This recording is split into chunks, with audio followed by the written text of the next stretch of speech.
Talaga mga kababayan, yung kasabihan na when it rains, it pours. Makita niya, Mr. Maravillas. Ito yung balita kahapon, no? Sa Philippine Daily Inquirer.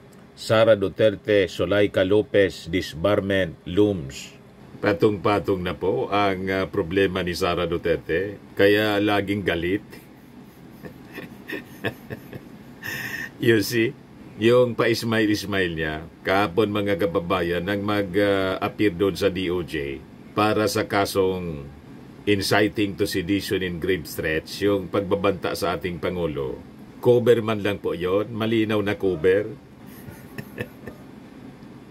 Stress na masyado mga kababayan. Stress na si Sara Duterte at ang kanyang pamilya. Pinasok nila yung stressful na buhay. Nasa na hindi man ganon. Kaya lang pinili nila na pumasok sa stressful na buhay mga kababayan. But anyway, before natin pag-usapan, kasi kahapon, grand rally ng alyansa. Ang daming tao po. Malayo yung PDP laban na 2,000 lang. More than 20,000 ang attendance mga kababayan sa Mandaluyong. But before that mga kababayan, dito muna tayo sa joke time natin. Para iwas stress, padala ni Jean Cleofe de la Cruz. May magkaibigan, si Pepe at saka si Juan. Sabi ni Pepe kay Juan, samahan mo anya ko kasi akyat ako ng ligaw. Akyat ako ng ligaw kay Ana ngayon. O ngayon, sabi ni Pepe, para niya magustuhan ako, kailangang magpakitang gilas tayo. Dapat ma-impress sa akin yung nililigawan kong si Ana. Ang gawin mo anya, lahat ng sasabihin ko tungkol sa akin, dudublihin mo para ma-impress yung nililigawan ko. Walang problema, sabi ni Juan. Approve. Pagdating doon kay Ana, sabi ni Ana kay Pepe, ang ganda naman ang kutsi mo. Batin agad si Juan para ma-impress. May 3 kutsi pa niya si Pepe. Mas mamahalin kaysa dito niya sa dala niya ngayon. Ang gagandaan niya. Napansin naman ni Ana si Pepe na may suot na kwintas. Sabi ni Ana, ang gandaan niya ng kwintas mo. Batin agad si Juan. Marami niyang alahas pa yan. Si Pepe. Mas malalaki kaysa sa suot niya. Pinodoble talaga po. Para ma-impress si Ana. Tapos, sabi ni Ana, Pepe, bakit parang may an-an ka rito? At saka dito sa sa may pisngi mo, bakit parang may an-an ka? Batin agad si Juan. Hindi lang niya yan dyan sa mukha. Buong katawan niya, tad-tad ng tad-tad ng anan at buni. Galis. May galis mo niya yan. Sabi kasi po, kung anong sabihin ni Ana tungkol sa kanya, dublihin. Hindi lang niya sa mukha ang anan niya. Buong katawan tad-tad. May galis pa yan, buni.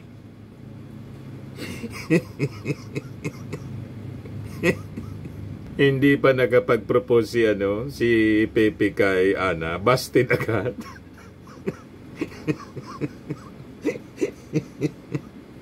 Anyway, joke man lang po, mga kababayan. Matik na, 200 pesos.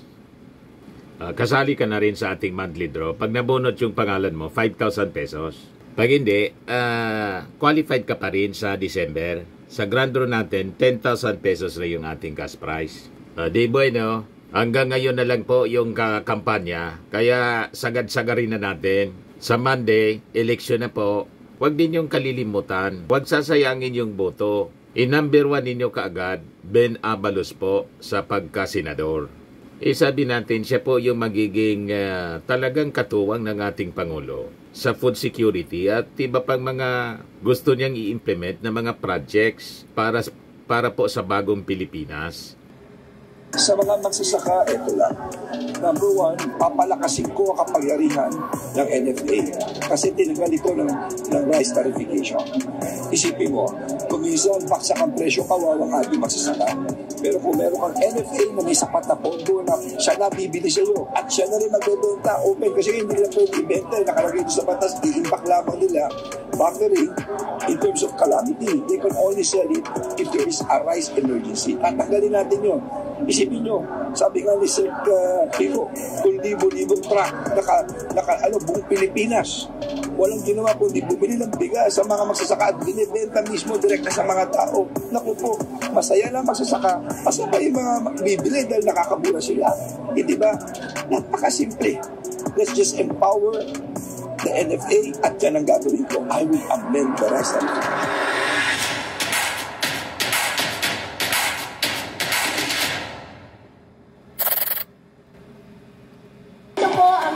Barangay para sumuporta sa inyo. Nandito na po kami sa likod ninyo. Senator Benhar Abalos. Ang kuryente natin ay pangalawa sa pinakamahal sa buong Asia. 20 years ago, tinigyan ko ito. Kung ako'y congressman, pumutol ako rito sa pagwis. The most overtaxed in the whole world ay ang kuryente natin. Yan ang una ko ipapay para bumaba ang kuryente, tumami negosyo, tumami trabaho, at gumaang ang buhay ng bawat Pilipino.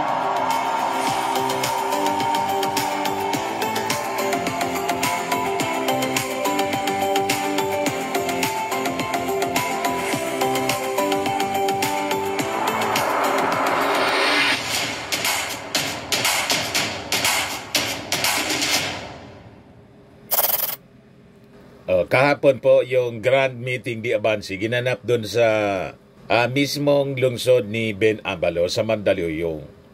Talagang dinumog po ng mga supporters ng ating Pangulong Bongbong Marcos yung buong alyansa. Yan o. Hanggang doon. Tingnan naman po ninyo ang dami ng tao. You see? So sabi mga more than 22,000 ang nagsiksikan mga kababayan para suportahan ang alyansa ng Bagong Pilipinas. Kaya tama yung sinabi ng isang yung presidente mismo ng Okta Research. Hindi lang basta panalo ang alyansa ng Bagong Pilipinas. It will win big. Baka nga lang po hindi 8, kundi baka 9 o 10 ang makapasok sa alyansa. Sa Magic 12 mga kababayan. Or baka 10 pa. Kasi yung mga supporters ng ating Pangulong Bongbong Marcos, tuluyan ng isirumpa si Amy Marcos saka si Camille. So 10 na lang mga kababayan. Yan panoorin natin mga kababayan. Yan matindi yung crowd.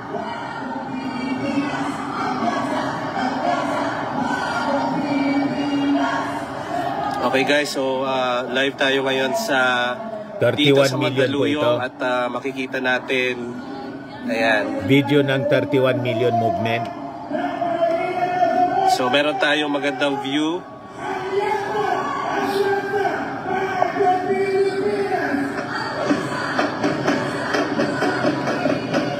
Diba? Napakarami mga kababayan. So Alyansa Rally po to sa Mandaluyong dito sa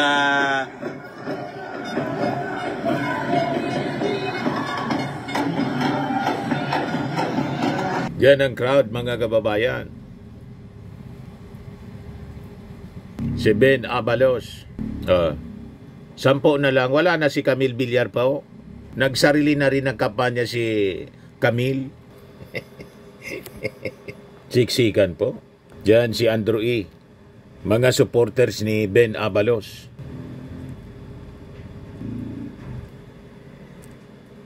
Pakinggan natin yung ating Pangulo. Magandang gabi, Mandaluyong!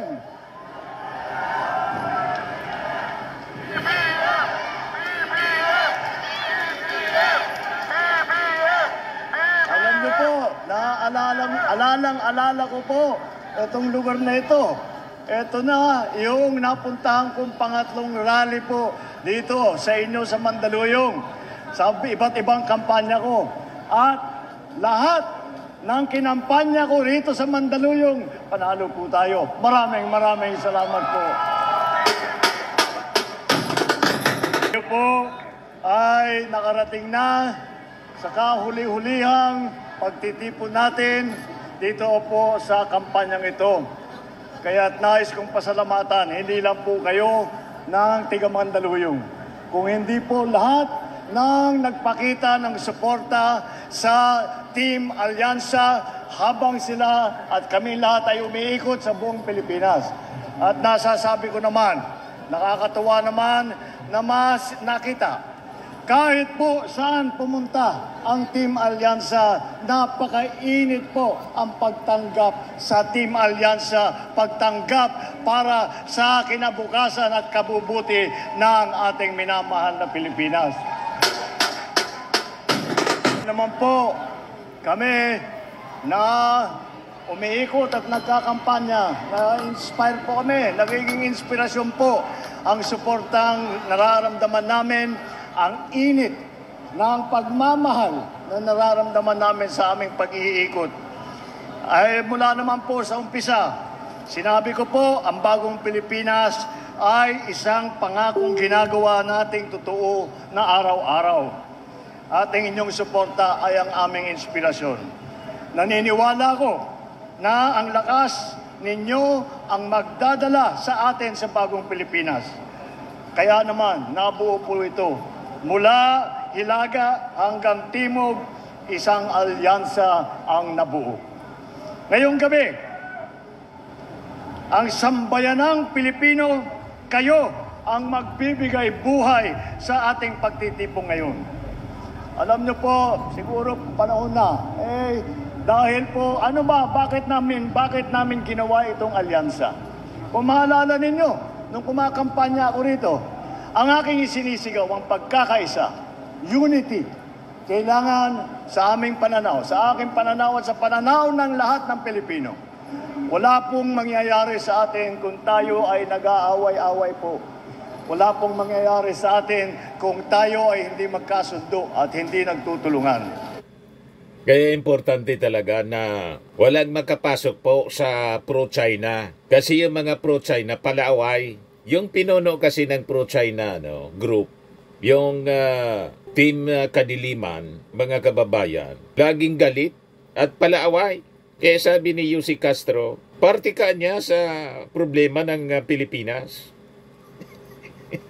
Diniritso na po, mga kababayan, diritso ng sinupalpal si Sara Duterte. Yun man talaga po, yun ang totoo. Si Sara ang problema ng ating bansa kasi walang tigil sa panggugulo at paninira sa ating administrasyon. Sabihin man baga, wala dang kakayahan yung ating administrasyon, yung namumuno yung ating Pangulong Bongbong Marcos. Sabi ni Yussi Castro, di ba niya ikaw yung namuno sa DepEd? Anong nangyari sa DepEd? Pinabulok mo niya yung mga pagkain sa DepEd? Ang daming problema. Ang hindi mo man lang anya na solusyonan. Sino palpal po? Anyway, balikan natin yung ating Pangulo sa kanyang speech po sa Grand Meeting di Avance sa Mandaluyong kahapon. Kagabi pala. Kaya ko po isinisigaw ang pagkakaisa. At kaya naman po ang ginawa po namin ay pinagkaisa namin ang lahat ng aming kilala na pinakamagaling na magiging senador para makikita natin patuloy ang ating progreso, patuloy ang ating pag-unlad, patuloy ang mapayapang Pilipinas. Ibig sabihin ng ating Pangulo, patuloy ang mapayapang Pilipinas. Dapat wag nating iboboto po yung nanggugulo lang sa ating bansa. Yung mga politiko na full of negativities. Yung mga politiko na hindi man yung interes ng ating bayan ang pinaglalaban, kundi interes ng isa lang na pamilya. In worse, interes po ng dayuhang foreign power. Interes po ng China. Yan ang malinaw dyan po. Pag ganon, babagal po ang ating pagunlad. Pag may nanggugulo, kaya paulit-ulit na sinasabi ng ating Pangulo, magkaisa tayo. Kaya lang itong grupo, mga kababayan ni Nadigong, ayaw man makipag-isa. Gusto mang-isa. Tama ba? Hindi kasi makapaghintay ng 2028. Kaya nanggugulo po. ang magandang takbo at kaunting ginhawa para sa ating mga kababayan. Marami po naman nangyari na dahil sa pagkakaisa. Marami po akong balita. Marami po akong magandang maibabalita sa inyo. Sa mga nangyayari sa nakaraang 2 taon, 3 taon halos mula nung tayo ay umupo noong July 2022. Ngayon po, ang ekonomiya ng Pilipinas ay kinikilala sa buong mundo, isa sa pinakamabilis ang paglaki at pag-unlad ng ekonomiya sa buong mundo. Yan ang pagkakilala ngayon ng Pilipinas. Kaya walang katotohanan yung sinasabi ni Amy Marcos saka ni Sara Duterte po na binabalot na tayo ng kadiliman. Sila po ang binabalot ng kadiliman, sila man lang po. Pero ang Pilipinas po, kitang-kita na po ang liwanag. Ang dumilim po yung pangarap ng may mga personal na ambisyon. Hindi para sa ating bayan, kundi sa kanilang sarili. Yan ang malinaw po eh. Pumantay na po tayo sa China, mga kababayan. Kaya yung mga agents ng China rito, mga politiko, walang tigil sa panggugulo po at paninira sa ating Pangulo kasi na-insecure sa atin yung China. Inabot na natin po, napantayan natin sa GDP growth. One of the fastest economy tayo. Asian economy ngayon. Based sa statistics. You see, ito yung pinapaliwanag ng ating Pangulong Bongbong. Sa Asia po, tayo ay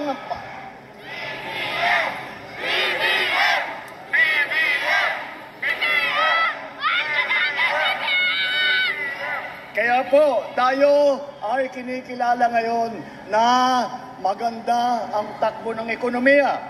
Dahil nung nagsimula po tayo, napakabilis ng pagtaas ng presyo ng bilihin. Yun po ang aming inaalala at dahan-dahan po namin itinatrabaho. Kaya naman, mula sa 1.8 pag tuloy-tuloy kasi pong naayos yung ating bansa, wala nang pag-asa yung mga kalaban ng ating Pangulo. Yon ang kanilang inaalala. Pag nagtagumpay ang ating Pangulo, siyempre kung sino yung i-endorse ng ating Pangulo as successor, at alam nila kung sino, kaya matindi ang paninira nila kay Martin Romualdez. Kaya si Amy Marcos, mga kababayan, diretso ng siniraan yung sarili niyang kadugo. Yung pinsan niya, si Martin Romualdez. Siya po Romualdez ang nagpapatakbuhan niya ng ating bansa. Hindi man Marcos, kundi Romualdez Araneta. Pati yung apelyido ng nanay niya, na middle name niya mismo, ni Amy Marcos, pinagkanulo na, ipinagpalit kay Sara Duterte. Doon sa latest advertisement niya. Ganon katindi po. Grabe selos nila, mga kababayan kay Martin Romualdez. Kaya ayaw nilang magtagumpay yung ating Pangulo. Kasi pag tuloy-tuloy ang pag-unlad ng ating bansa, ano pa yung ipagmamalaki nila? Wala na silang issue. Di ba po? Madaling sabi, utak talangka po. Crab mentality. Yan ang sabi ni Jose Castro. Huwag maging utak talangka. Huwag maging anay. Huwag maging isip bata. Yan sa press briefing ni Jose Castro. Tuloy natin ang talumpati ng ating Pangulo. Na yung 1.8% ng inflation, ibig sabihin gaano kabilis ang pagtaas ng presyo ng mga bilihin ay ito ay bumaba pa sa Marso. Kaya dahan-dahan bumababa, hindi na kasing bilis ang pagtaas ng presyo ng ating mga bilihin. Dahil po, naglagay po tayo, humingi tayo ng tulong sa ating Senado. Humingi po tayo ng tulong sa ating congressman. At hingin natin na baguhin ang mga iba't ibang batas upang maging mas magandang patakbo para lahat po ng mga lahat na gustong pumasok na mag-invest dito, magdala ng pera po nila dito sa Pilipinas ay magiging maganda at makikita nila doon tayo pupunta sa Pilipinas dahil naayos na dyan at mas maganda pupunta tayo dyan invest na sa ibang bansa. At kung bigas naman ang pag-uusapan, pinapababa na natin ang halaga nito. Natupad na po ang MSRP or Maximum Suggested Retail Price. Nagsagawa na rin tayo ng Rice for All. Makakabili ng bigas sa halagang 33 pesos hanggang 43 pesos kada kilo sa mga kadiwa. Ngunit, pagkatapos ng eleksyon, dahil pinagbawal po kami na ilabas po itong programa na ito, dahil po baka gamitin sa kampanya. Kaya ang ginawa namin, pinaubaya muna namin sa COMELEC yung kanilang desisyon. At sa Martes, pagkatapos ng halalan, sisimulan na po natin, magbibigay tayo ng bigas na 20 pesos kada kilo sa piling kadiwa site. Ang mga benepisyo ng 4P, mga senior citizen, mga PWD, mga solo parent, sa tulong ng mga LGU, uumpisan po natin sa Visayas to at ikakalat po natin ito sa buong Pilipinas. Ito yung walang tigil na sinisiraan ni Sara Duterte. Hindi siya masaya. Hindi daw siya tutulong. Hindi man kailangan ng tulong mo. Ang inihingi sana ng ating mga mamamayang Pilipino ay yung tumigil kayo sa inyong panggugulo. Kung wala ka nang naitulong, wala ka na lang dapat na gagawing panggugulo. Tumahimik ka na lang. Kaya lang talagang desperation ang namamayani mga kababayan sa mga Duterte. Dahil sa masyadong yung inaakusa nila sa ating administrasyon, sa ating Pangulo na gustong mag-perpetuate sa power. Ang katotohanan, sila yung nag-iisip ng ganun. You see? Kaya walang tigil sa panira, mga kababayan. O ngayon, sabi natin kanina, when it rains, it pours. May disbarment case, mga kababayan. Sina Sara Duterte at saka si Zuleika Lopez. Mamaya ibigay ko po sa inyo yung kwento. Sara Duterte, Zuleika Lopez, disbarment looms. You see? Lahat ito dahil sa kagagawa nilang masasama. Balikan muna natin yung ating Pangulo.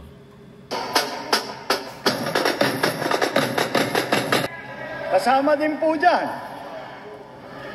kahit po makontrol po natin ang presyo ng ating mga bilihin, ay kailangan po para makabili ang ating mga kababayan, ay kailangan po ng trabaho. Kaya isa pang magandang balita. Sa buong taon ng 2024, naitala natin na ang unemployment rate, ito yung bilang ng mga Pilipino na hindi makahanap ng trabaho. Ang bilang ay bumaba hanggang 3.8%. Ibig sabihin, ito ang pinakamababang bilang ng Pilipino na walang trabaho sa nakaraang 20 taon. Naaayos na rin po natin yung pagbigay ng trabaho. Pagandang-paganda na po ang kalagayan ng bagong Pilipinas. Gustong ibalik po sa lumang kalagayan ang ating bansa nitong si Sara Duterte. Gusto niya lumang pag-ugali, yung pag-ugali nilang masama. Ayaw baguhin.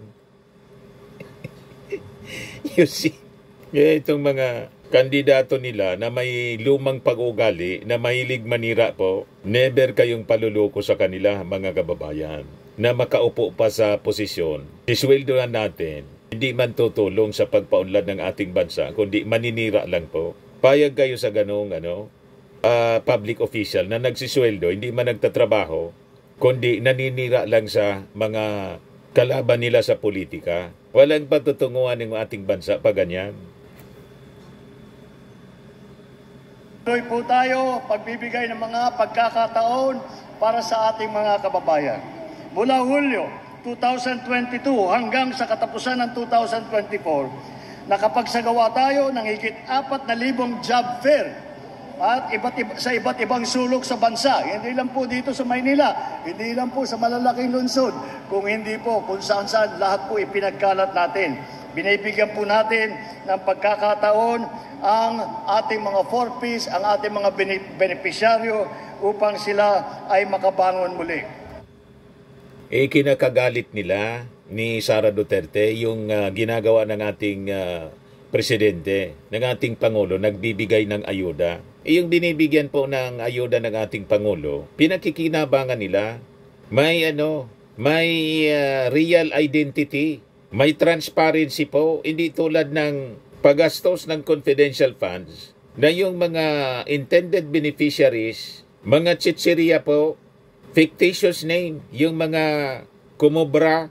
Alam na ninyo kung sino kumubra noon.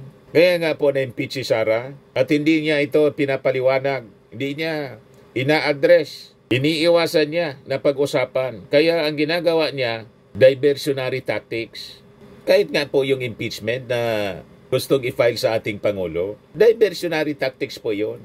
Siya yung dapat na ma-impeach na nang tuluyan sa pamamagitan ng conviction sa Senate trial. Pagkatapos, yung kanyang supporter na si Cardema nag-file din sana. Sabi, babalik sa Martes kasi wala man pong nag-receive ng kanyang impeachment complaint na gusto sanang i-file. You see, diversionary tactics, mga kababayan. Imbes na frontally, i-address yung mga akusasyon laban sa kanya. Matalino na po yung ating mga mamamayang Filipino. Hindi po, no amount of propaganda at paglihis sa issue ang makakalimutan na lang ang totoong issue ng lipunan, yung pagwaldas po sa confidential funds. Kaya pinag-iinitan po itong pinakikinabangan na ayuda ng ating mga mamamayang Filipino. Bakit ka nagagalit sa pamimigay ng ayuda ng ating gobyerno sa mga mahirap? Na yung mga binibigyan po, real people, hindi mga kaluluwa. Di ba? Hindi mga chichirya. Patuloy po tayo nagbibigay ng pagkakataon para sa ating mga kababayan. Ito po ay dinadaan po natin sa job fair. Nung Labor Day po, nung May 1, nagsagawa tayo ng napakalaking job fair sa 69 na lugar sa buong bansa. Mahigit 200,000 trabaho ang inalok mula sa mahigit 2,000 employer. Kasabay nito, binibigyan pansin natin ang isa pang haligi ng bagong Pilipinas. Ay napakahalaga po nito. Lahat po tayo ay magulang. Inaalala po natin ang ating laging mga anak. Kaya inaayos po natin ang edukasyon. Inaayos po natin ang K-10 curriculum. Ito sana yung inassign ng ating Pangulong Bongbong Marcos. Nagtiwala yung ating Pangulong Bongbong Marcos sa kakayahan ni Sara Duterte. Yun pala, hindi man niya kaya. Pagkatapos ngayon, sinasabi ni Sara, yung ating Pangulo daw, walang kakayahan. Ikaw yung malinaw na walang kakayahan na magtrabaho ng maayos. Hindi mo na ayos yung DepEd. Paano pa ang buong Pilipinas? Tama? Parang si Epe, yung kandidato niya sa pagkasenador, gustong ayusin yung Pilipinas. Yan ang kanilang kampanya po sa PDP Laban. Hindi nga ninyo maayos yung buhay ninyo. Pamilya mo hindi maayos. Ayan, ayusin natin ang Pilipinas. Paano mo maayos ang Pilipinas? Kaya walang tao po dito. Nag-meeting si Kitty Duterte. Ay, play ko po ito. Ayusin daw yung Pilipinas. Hindi nga maayos yung buhay ninyo. Kaya kayo nasasangkot sa kung ano-anong problema, kaguluhan, kasi hindi maayos. Hindi maayos yung pagpalaki. Lumaki sa pagmumura. Lumaki sa pakikiaway. Tapos sabihin mo, ayusin natin ang Pilipinas. Ayan sabi rito, nilangaw. Ayan nilangaw. Akala ko maraming tao dahil todo sigaw si Kiti-Kiti. Ayan ang pagtitipon nila, mga kababayan.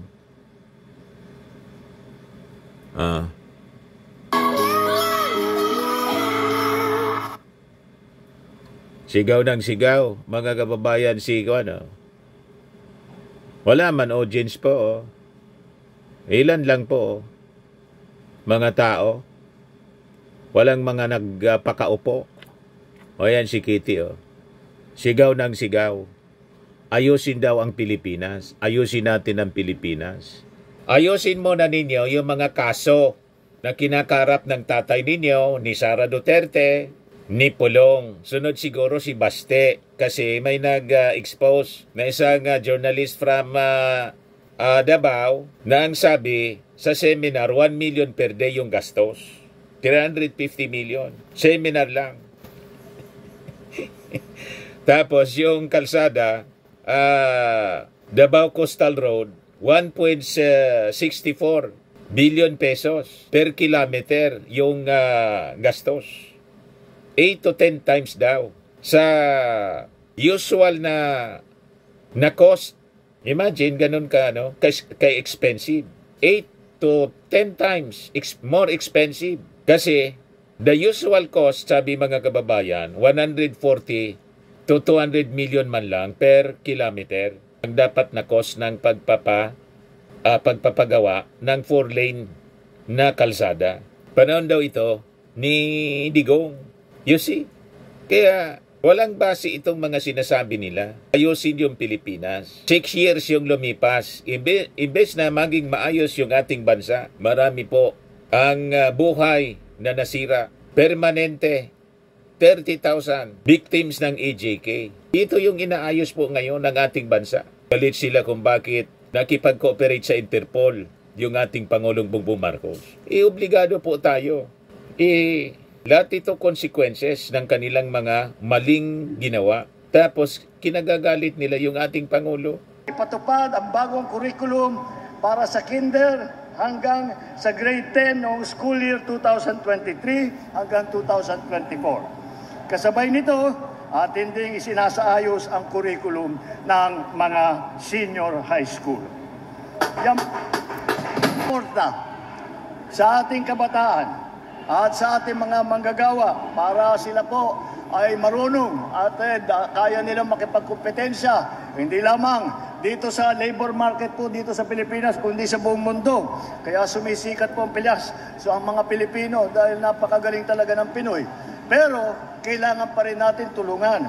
Kaya bilang suporta sa edukasyon ng ating mga kabataan, mula Hulyo ng 2022 hanggang Marso nitong taon, nakapagpatayo tayo ng higit 16,000 bagong silid-aralan. At yan po ay proyekto ng DepEd, yan proyekto po ng pamahalaan. Ngunit, hindi pa sapat yun dahil tayo ay nagpapatulong sa ating mga kaibigan na nasa private sector na nagmamagandang loob po. At dahil sa aming pagkooperasyon at sa tulong nila, layunin natin makapagpatayo ng 15,000 silid-aralan. Ito ay may kuryente, may internet at kompleto ang kagamitan.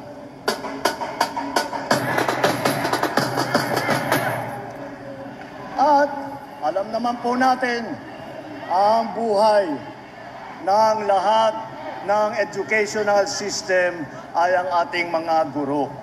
Kaya tinitiyak natin na ang guro natin ay nakakatanggap sila sa lahat ng kanilang benepisyo.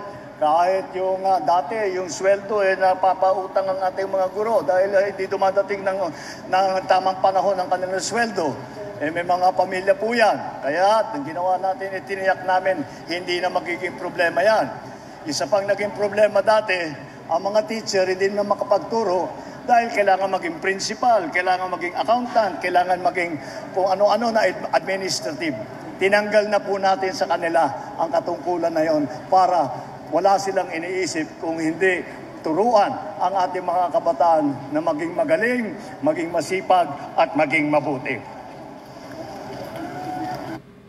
Ito yung mga hindi nagawa ni Sara Duterte. Pagkatapos, gustong magpresidente, yung sa DepEd, isang departamento, hindi na niya ayos.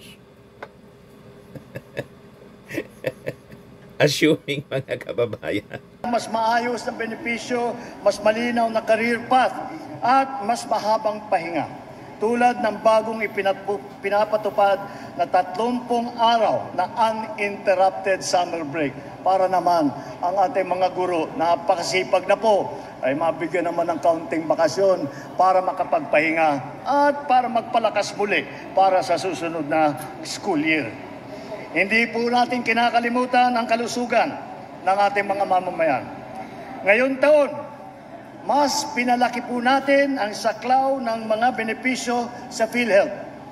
Ang gamutan para sa pneumonia, sa operasyon ng cesarean, sa breast cancer, sa dialysis, dengue, asthma at iba pa.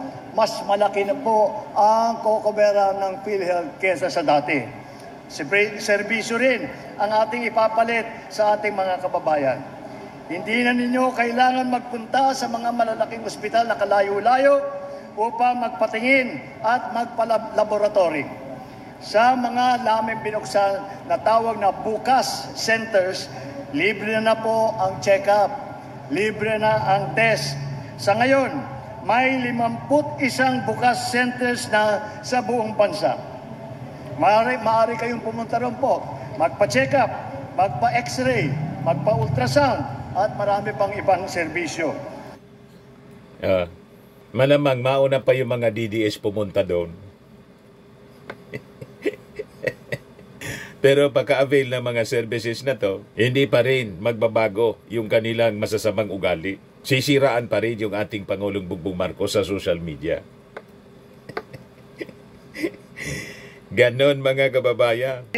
Meron na po tayong tinayo na 4 na bukas center. At kung pag-ausapan naman natin ang ibang bagay, hindi lamang tungkol dito sa ating kababayan, kung hindi ang seguridad ng ating bansa. Kung pag-uusapan natin ang pagtanggol sa ating karapatan, hayaan ninyong sabihin ko ito ng buong buo. Kailanman hindi tayo uurong sa pagtatanggol sa teritoryo ng Pilipinas.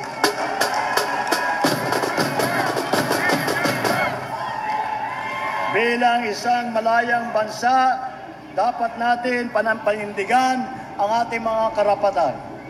Dahil ang ating maliwanag na ang Pilipino lamang ang dapat na makinabang sa teritoryo ng Pilipinas, at yan po ay ipaglalaban natin.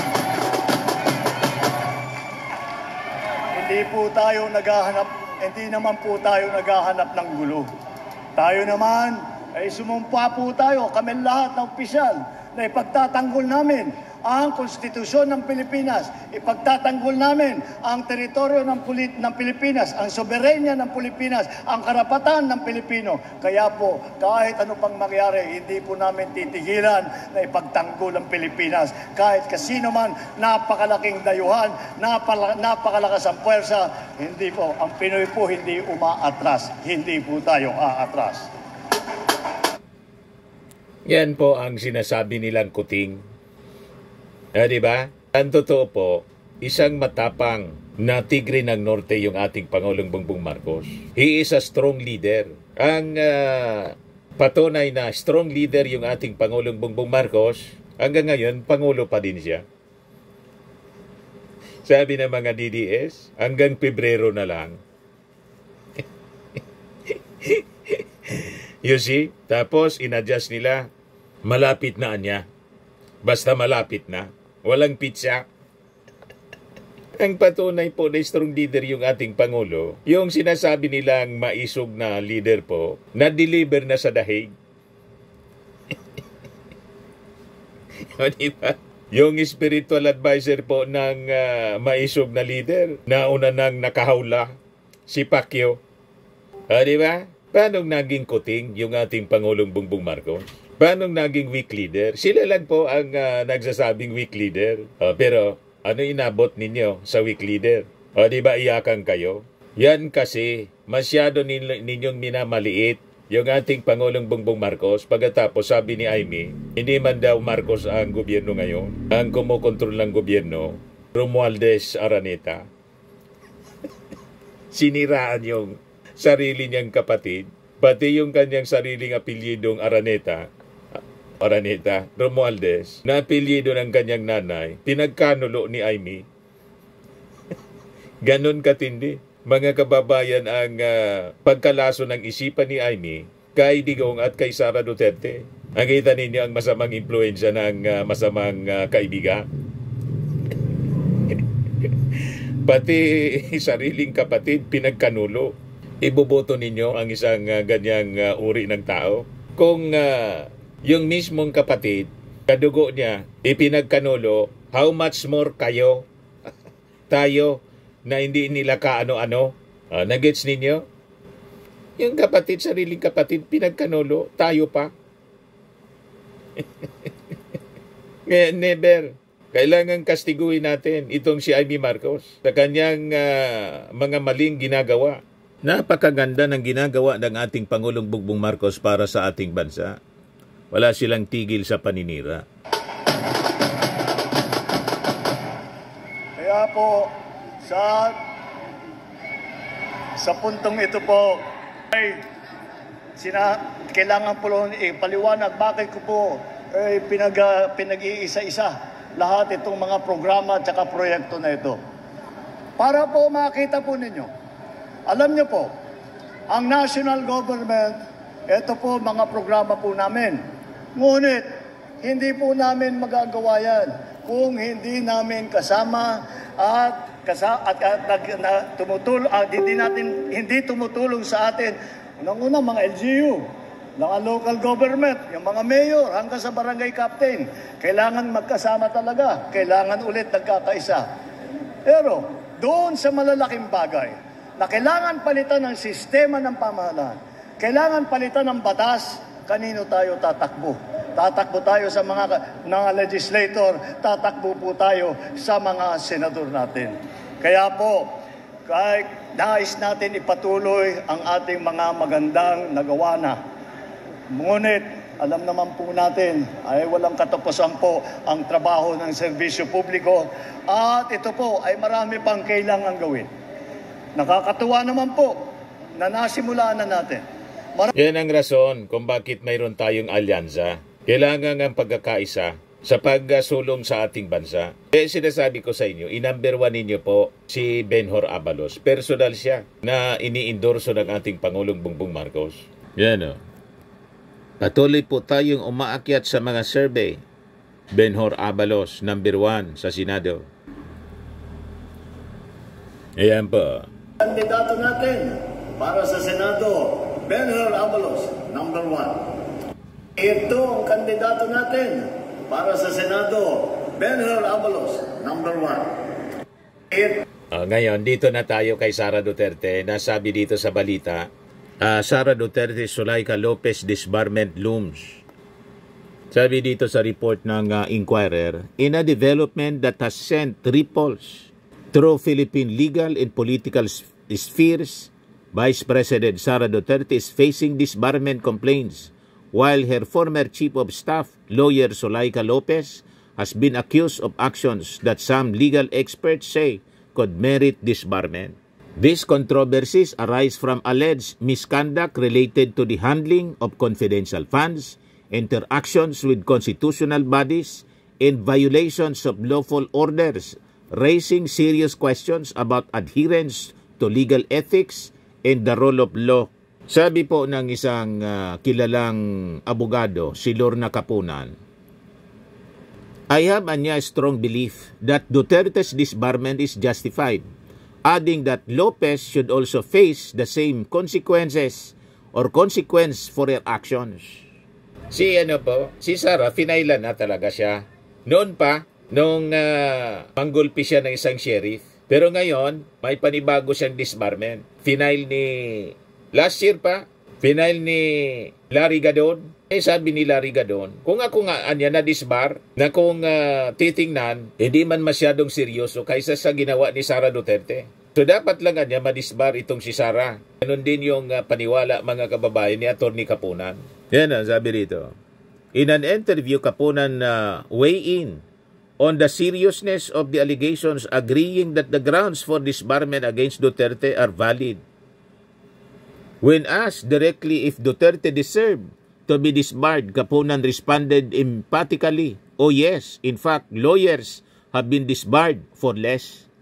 She detailed various reasons lawyers have faced disbarment in the past, including intemperate language, failure to return monies to the client, immoral conduct, criticizing the Supreme Court, gender-insensitive language, and disrespect for authority.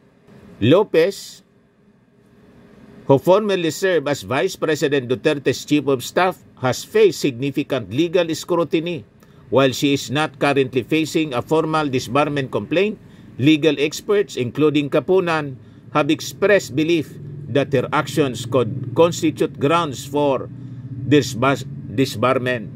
Lopez was cited in contempt by the House of Representatives for allegedly lying during a congressional hearing on confidential funds. Lawmakers accused Lopez of giving inconsistent statements under oath regarding the OBP's budget allocations and transactions. Ayan po ang sinasabi natin, when it rains, it pours talaga. Ang lahat ng aksyon na to, wala mang ibang sisisihin kundi sila kasi gawa-gawa nila ito. Consequence ng kanilang mga masamang aksyon, misbehavior, lalo na po yung paggastos ng confidential funds. Matindi yun, mga kababayan. Kaya si Sara Duterte, kung ano-ano na lang ang mga pinagsasabi laban sa ating Pangulong Bongbong Marcos. So, yan po mga kababayan. Sa Monday, eleksyon na po. Number 1 sa Senado. Ilagay po natin, i-shade natin, Ben Abalos. At itong ating programa mga kababayan, atin sa inyo nitong ating mga sponsors. Fairmax, Firming and Lifting Cream. Pinapay po sa mga pulses in affected area. Mainam po ito sa mga pains at paninigas ng mga kaso-kasuan. Ito sa mukha naman yung application, anti-aging, Automax po siya. Ito ay Glow Zero mga kababayan. Whitening po siya. Made in South Korea. Ito naman po, Nengxia Red Mix Fruit Drink. Gawa po siya sa goji berry. May anti-cancer properties po siya. At sa mga nagana po ng malinis and spacious fitness gym, pumunta lang po kayo sa aming Colossal Fitness Gym. May Grab car rental din po kami. At bills payment po sa aming office. At saka sa mga mahilig po sa mga imported bags, manood po kayo sa live selling ni Madam Aileen Rosales sa kanyang Aileen Closet po. Pati mga shoes, ito yung kanya po. Ito yung kanyang page.